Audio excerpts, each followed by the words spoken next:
Welcome to Maths and Science Zone, Matter in Our Surrounding Lecture 4. In this lecture, we will discuss blue questions of NCERT given on page 6 and various concepts related to it. Before moving with the video, please do subscribe our channel and like the video. Here you go with the lecture 4. Video 1 out of 3. Blue questions of page 6. The mass per unit volume of a substance is called density. ये हम लोग की density की definition है ना, mass per unit volume of substance. Mass per unit volume का वैसे मतलब क्या होता है, हम लोग का फॉर्मूला क्या होता है, density equals to mass upon volume. तो density equals to mass upon volume में मतलब जितना भी मास है उसके रेस्पेक्ट में क्या वॉल्यूम है. इसीलिए कहते हैं एट कांस्टेंट मास. अगर किसी चीज का मास कांस्टेंट कर दिया जाए तो डेंसिटी इज इनवर्सली प्रोपोर्शनल. ये प्रोपोर्शनल का निशान होता है. प्रोपोर्शनल का मतलब होता है they have a certain ratio. Inversely proportional to volume. Inversely proportional to का वॉल्यूम का मतलब जिस रेशियो में वॉल्यूम बढ़ेगा उस रेशियो में डेंसिटी घटती जाएगी. वॉल्यूम क्या होता है, किसी भी चीज का सरफेसेस है ना. अगर मैंने जैसे ये एक क्यूबॉइड बनाया तो ये क्यूबॉइड का वॉल्यूम लेंथ ब्रेड्थ हाइट का कॉम्बिनेशन होता है कि कितनी चौड़ाई, कितनी लंबाई, कितनी गहराई, कितनी जगह ये लेगा, ये उसका वॉल्यूम है. वॉल्यूम आयतन हिंदी में बोलते हैं, कितनी जगह वो चीज लेगी वो उसका वॉल्यूम डिटरमाइन करती है. मास क्या होता है, उसका वजन. ठीक है. और डेंसिटी हिंदी में घनत्व बोलते हैं. घनत्व का मतलब कि उसके हर हिस्से के वॉल्यूम में कितना ज्यादा वजन है. जो हाई डेंसिटी की चीजें होती हैं, लोहा है वो हाई डेंसिटी का है, लकड़ी वो लो डेंसिटी की है. एक अगर इतना बड़ा लोहे का टुकड़ा लिया जाए और इतना ही बड़ा लकड़ी का टुकड़ा लिया जाए तो कोई भी बच्चा बता देगा कि लोहे का टुकड़ा जरूर भारी रहा होगा. तो किस बिहाफ पे कहेगा, दोनों अगर इस सेम साइज के, मैंने अपना हाथ का साइज चेंज नहीं किया तो दोनों का वॉल्यूम तो सेम हो गया ना. वॉल्यूम तो साइज वाली चीज हो गई कि कितनी जगह वो घेरता है.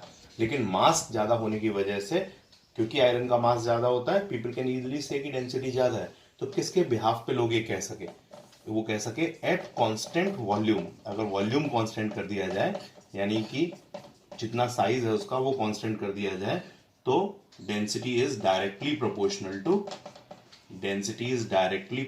To mass. जितना ज्यादा मास होगा उतना ज्यादा डेंसिटी होगी अगर वॉल्यूम को चुप कर दिया जाए, यानी वॉल्यूम कांस्टेंट रख दिया जाए. और अगर मास को चुप कर दिया जाए कि दो चीजों का मास जो है वो कांस्टेंट है, तो उस केस में वॉल्यूम और डेंसिटी इनवर्सली प्रोपोर्शनल चलते हैं. अगर तुमने 100 ग्राम का आलू लिया और 100 ग्राम का धनिया लिया तो धनिया ज़्यादा वॉल्यूम लेगा क्योंकि उसकी डेंसिटी कम होती है. आलू कम वॉल्यूम में आ जाएगा, इतने से ही आलू उतना, क्योंकि हाई डेंसिटी होती है. तो एक कांस्टेंट मास पे 100 ग्राम का आलू हाई डेंसिटी के कारण छोटे से वॉल्यूम में आ जाएगा. लेकिन धनिया लो डेंसिटी के कारण बहुत ज़्यादा वॉल्यूम ले लेगा. रुई ली तुमने, है ना, रुई खूब सारी इकट्ठी करी और उस रुई के साथ तुमने मान लो दूसरी कोई चीज़ ली. सपोज रुई के साथ तुमने ले लिया कोई ऐसी चीज जो रुई से मैच करती हो और भारी होती हो. चलो मैंने कपड़ा ले लिया, है ना, कपड़ा रुई से भारी होता है. तुमने इतनी सारी रुई ली और इतना कपड़ा लिया. तो अगर दोनों का तुमने कांस्टेंट मास रखा, 1 किलो रुई ली, 1 ही किलो कपड़ा लिया, तो उस कांस्टेंट मास पर तुम क्या देखोगे कि वॉल्यूम रुई का ज़्यादा हो रहा है क्योंकि उसकी डेंसिटी कम है. वॉल्यूम कपड़े का कम रहेगा, कपड़े का कम क्योंकि उसकी डेंसिटी हाई है. तो डेंसिटी और वॉल्यूम का इनवर्स रेशियो चलता है. और एट कांस्टेंट वॉल्यूम डेंसिटी और मास डायरेक्टली प्रोपोर्शनल होते हैं. ठीक है. I hope the density concept is clear. चलो अब density equals to mass upon volume. Arrange the following in order of increasing density: air, exhaust from chimneys, honey, water, chalk, cotton and iron. तो इसमें सबसे ज्यादा किसकी होगी, iron की density होगी. आयरन के बाद सॉलिड्स पे आओ, चॉक की होगी, है ना. चॉक के बाद वाटर की होगी कि हनी की होगी, हनी की होगी. हनी की डेंसिटी ज़्यादा है. हनी वो होता है ना, विस्कस होता है, तो हनी की डेंसिटी होगी. फिर वाटर की डेंसिटी होगी. फिर उसके बाद कॉटन की डेंसिटी होगी. फिर एयर एग्जॉस्ट की डेंसिटी होगी. एयर की होगी, एग्जॉस्ट फ्रॉम चिमनीज की होगी. ठीक है. एग्जॉस्ट फ्रॉम चिमनीज ज़्यादा हैवी होगा नॉर्मल एयर से, क्योंकि एग्जॉस्ट फ्रॉम चिमनीज में हाई पॉल्यूटेंट्स होते हैं. तो हाई पॉल्यूटेंट्स के कारण जो एग्जॉस्ट फ्रॉम चिमनी है that will be heavier than the air. तो जो कॉटन हमारी है ना वो वाटर से भी हल्की रहेगी, बीइंग अ सॉलिड कॉटन, लेकिन फिर भी है वो वाटर से भी हल्की, क्योंकि उसका density equals to mass upon volume ratio में उसकी डेंसिटी बहुत कम होती है.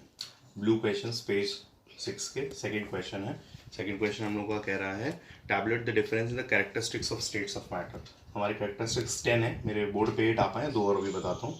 Inter molecular spaces, inter molecular spaces solid में मिनिमम होती हैं, लिक्विड्स में ऑप्टिमम होती हैं, इंटरमीडिएट भी लिख सकते हो, इंटरमीडिएट ऑप्टिमम या intermediate, optimum intermediate, intermediate. Gases में मैक्सिमम इंटरमॉलिकुलर स्पेसेस होती हैं, पढ़ चुके हैं हम लोग अच्छे से। इंटरमॉलिकुलर अट्रैक्शन यानी पार्टिकल्स के बीच का अट्रैक्शन सॉलिड्स में मैक्सिमम होता है, ऑप्टिमम या इंटरमीडिएट लिक्विड में होता है, गैसेस में मिनिमम होता है। रिजिडिटी सॉलिड में मैक्सिमम होती है, इसमें नो रिजिडिटी होती नहीं है, रिजिड नहीं होते हैं, यानी पार्टिकल्स अपने आप को बांध के नहीं रख पाते हैं, they are not rigid. The particles do not acquire a fix shape and do not require so much of force to break. Compressibility, compress होना सॉलिड में मिनिमम ना बराबर होता है, लिक्विड में वेरी लेस और गैसेस में maximum. Rate of diffusion solids का मिनिमम, बहुत कम ही डिफ्यूज होते हैं, डिफ्यूज होने का मतलब इंटरमिक्सिंग होना। लिक्विड्स का इंटरमीडिएट ऑप्टिमम या इंटरमीडिएट, गैसेस का maximum. Kinetic energy of particles solid की मिनिमम, इसकी फिर इंटरमीडिएट या ऑप्टिमम, गैसेस की maximum. Maximum kinetic energy of the particles होती है, इसलिए इधर उधर आसानी से हो जाती है। डेंसिटी का मामला सॉलिड का मैक्सिमम रहता है, जनरली लिक्विड्स की ऑप्टिमम या इंटरमीडिएट रहती है, गैसेस की मिनिमम रहती है, क्योंकि ये ज़्यादा वॉल्यूम में कम मास रखती हैं। फ्लूइडिटी सॉलिड्स बिल्कुल फ्लूइडिटी शो नहीं करते, नो फ्लूइडिटी, ठीक है। लिक्विड्स यस हाई फ्लूइडिटी, तुरंत बहने को तैयार हैं, तुरंत भागने को तैयार हैं। अच्छा, ये तो 8 हो ही गए। इन 8 का तो तुम लोग जैसे मैंने चार्ट बनाया ऐसे चार्ट बनाओगे, ये एज इन मत यूज़ करना, एज इन के सिंबल की जगह ऑप्टिमम या इंटरमीडिएट पूरा दोनों में लिखना। अब मैं ऊपर ये ब्लू क्वेश्चन वाली हेडिंग हटा देता हूँ, इसमें बाकी के दोनों लिख देता हूँ। तो 9th और 10th, एक 9th आपका हो जाएगा डेफिनेट शेप का, डेफिनेट शेप और डिस्टिंक्ट बाउंड्रीज, काफ़ी सिमिलर से हैं 9th और 10th। डिस्टिंक्ट बाउंड्रीज, तो डेफिनेट शेप के मामले में सॉलिड में यस रहेगा, लिक्विड में yes, take the shape of container, take the shape of container, और इनका मामला क्या है, नो शेप, कोई फिक्स शेप नहीं होता, पार्टिकल्स चारों तरफ स्प्रेड हुए रहते हैं, तो डेफिनेट शेप का मामला हो गया। अच्छा, डिस्टिंक्ट बाउंड्रीज सॉलिड के में यस, डिस्टिंक्ट बाउंड्रीज रहती हैं, फिक्स है कहाँ एंड होगा कहाँ नहीं। Boundaries as per container, boundaries are as per container, container की जो बाउंड्रीज होंगी वही होंगी, जहाँ तक कंटेनर भरोगे वहीं तक रहेगा। बाउंड्रीज हैंडराइटिंग समझ में ना आ रहा हो तो सुन लो, boundaries are as per container, boundaries are as per container, और यहाँ पे नो फिक्स बाउंड्रीज, इसकी कोई फिक्स बाउंड्रीज नहीं होती है, नो फिक्स बाउंड्रीज। तो डेफिनेट शेप में solids have definite shape, liquids take the shape of container, gases no shape. Distinct boundaries में yes, solids have distinct boundaries, liquids में boundaries are as per container, no fix boundaries. ये 10 total आपको distinction लिखने हैं second वाले question के लिए, ठीक है, और ये 10 दिमाग में सेट भी करने हैं। अब हम लोगों का थर्ड क्वेश्चन क्या कह रहा है, थर्ड क्वेश्चन हम लोगों का कह रहा है कि गिव रीजंस, नहीं अभी सेकंड का बी पार्ट है, comment upon the following. Rigidity पे कमेंट कर लोगे, यही वाला कमेंट का मतलब यही, सॉलिड लिक्विड गैस तीनों में डिफरेंशिएट करके लिखना है। सॉलिड्स हाईएस्ट रिजिडिटी शो करते हैं, रिजिडिटी की डेफिनेशन भी जब कमेंट आता है तो उसमें डेफिनेशन भी जरूर डालें। तो जिसको डेफिनेशन रिजिडिटी क्या लिखोगे, the capability of any of the lattice that it doesn't get broken easily and it requires high force to separate its particles. Compressibility क्या लिखेंगे, when there is a space between the particles and that space can be reduced by the external forces, then we call it as compressibility. Compress करने की शक्ति, दबा सकने की शक्ति। Fluidity, the capability of any of the state of matter to easily flow from one container to another और one place to another, fluidity हो गई। Filling of a gas container, तो filling of a gas container में तुम comment में लिखोगे कि when the gas container is being filled, even if the small volume is there, it occupies the whole container because the particles have high kinetic energy and they keep on striking with the force all over the boundaries of the container. Shape के मामले में क्या कहोगे? Shape वही fix shape solids में होता है, liquids में कंटेनर का शेप होता है, गैसेस में कुछ नहीं होता. काइनेटिक एनर्जी मैक्सिमम गैसेस की होती है बताओगे, लिक्विड की इंटरमीडिएट, सॉलिड के पार्टिकल्स की मिनिमम काइनेटिक एनर्जी. और डेंसिटी के मामले में सॉलिड्स आर मैक्सिमम डेंस क्योंकि एक पर्टिकुलर स्मॉल वॉल्यूम में भी हाई मास ऑक्यूपाई करते हैं, इसलिए सॉलिड्स की डेंसिटी हाई होती है, लिक्विड्स की इंटरमीडिएट होती है, गैसेस की मिनिमम होती है. Give reasons. अच्छा एक बात मैं बताऊं, जैसे डिस्टिंक्ट बाउंड्रीज की बात हो रही थी, तो डिस्टिंक्ट बाउंड्रीज के केस में लिक्विड को अगर तुम किसी ओपन कंटेनर में भी छोड़ देते हो तब भी वो लिक्विड जहां तक उस ओपन कंटेनर में फिल्ड है वहीं तक रहेगा. गैसेस अगर तुमने ओपन कंटेनर कर दिया चारों तरफ फैल जाएंगी, तो इनकी इसलिए डिस्टिंक्ट बाउंड्रीज नहीं है. अदरवाइज अगर एक क्लोज कंटेनर की बात करें तो gases also have a distinct boundaries as per the close container. ठीक है, तो गैसेस का केस मतलब स्पेसिफिक क्वेश्चन स्पेसिफिक होना होता है.